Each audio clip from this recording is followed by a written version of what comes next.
प्यारे दर्शकों नमस्कार। आइए नजर डालते हैं हमारे प्यारे राज्य हरियाणा की तमाम बड़ी खबरों पर।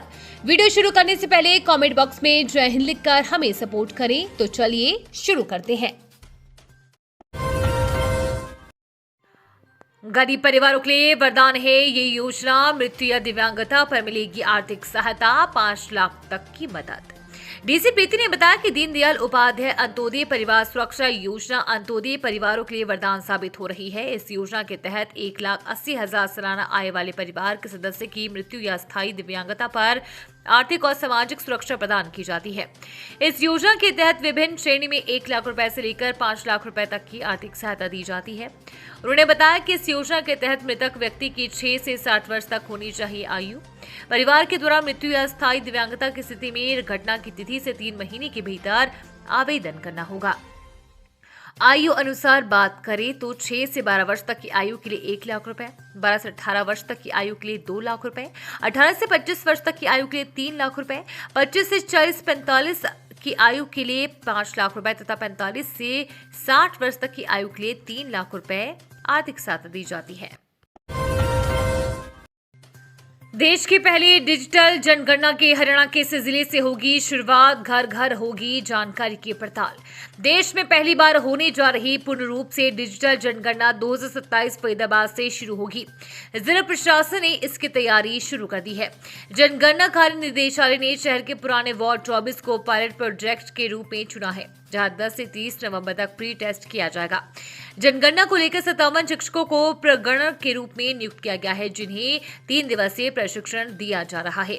निगमायुक्त धीरेन्द्र खड़गड़ा के मार्गदर्शन में तैयारी को अंतिम रूप दिया जा रहा है। प्री टेस्ट की निगरानी के लिए नगर निगम के अतिरिक्त आयुक्त डॉक्टर विजयपाल यादव को नोडल अधिकारी नियुक्त किया गया है। जनगणना टीम में 10 पर्यवेक्षक और 57 शिक्षक शामिल किए गए हैं। बुधवार को आईटीआई में आयोजित प्रशिक्षण सत्र के दौरान जनगणना निदेशालय के संयुक्त निदेशक लक्ष्मण सिंह रावत ने प्रगणकों को प्रक्रिया के संबंधित जानकारी दी।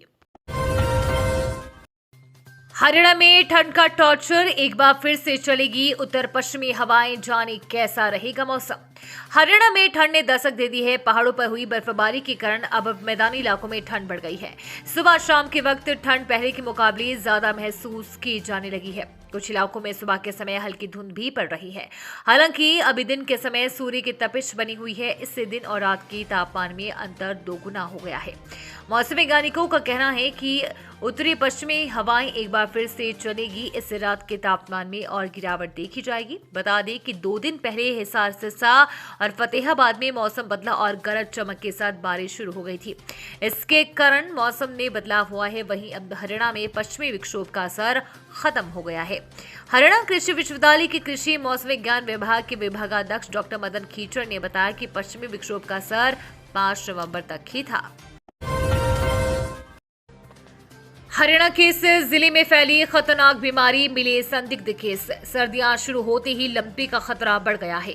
जानकारों के मुताबिक हरियाणा के हिसार में लंपी के कुछ संदिग्ध केस मिलने की खबर है, जिसके बाद जिले का पशुपालन विभाग सक्रिय हो गया है।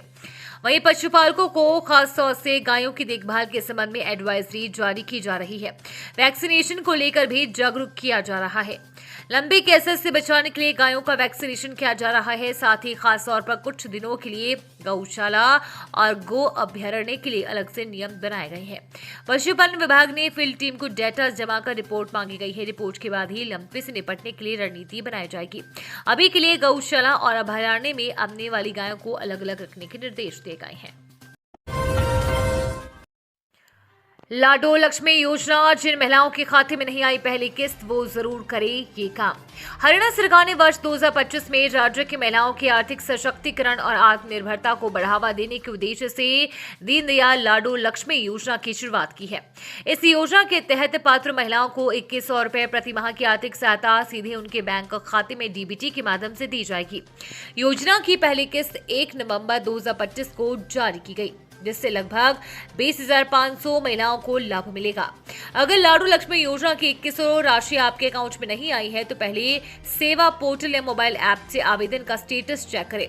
यदि आवेदन स्वीकृत है पर राशि नहीं मिली तो नजदीकी सेतु केंद्र या सामाजिक न्याय विभाग कार्यालय में शिकायत दर्ज करें और ई-केवाईसी की स्थिति जांचें। रॉन्ग साइड वाहन चलाने पर 13,736 चालकों के चालान 89 लाख जुर्माना।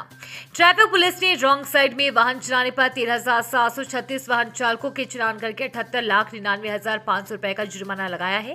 पुलिस कमिश्नर विकास अरोड़ा के निर्देशन में DCP traffic doctor Rajesh Mohan की देखरेख में ट्रैफिक पुलिस ने ये कार्रवाई की है, जिसमें ट्रैफिक पुलिस द्वारा विशेष अभियान चलाकर व नियमित रूप से विभिन्न स्थानों पर वाहनों की चेकिंग की गई है। चेकिंग के दौरान रॉन्ग साइड में वाहन चलाते पाए गए हैं। वाहन चालकों के नियमानुसार चालान किए गए।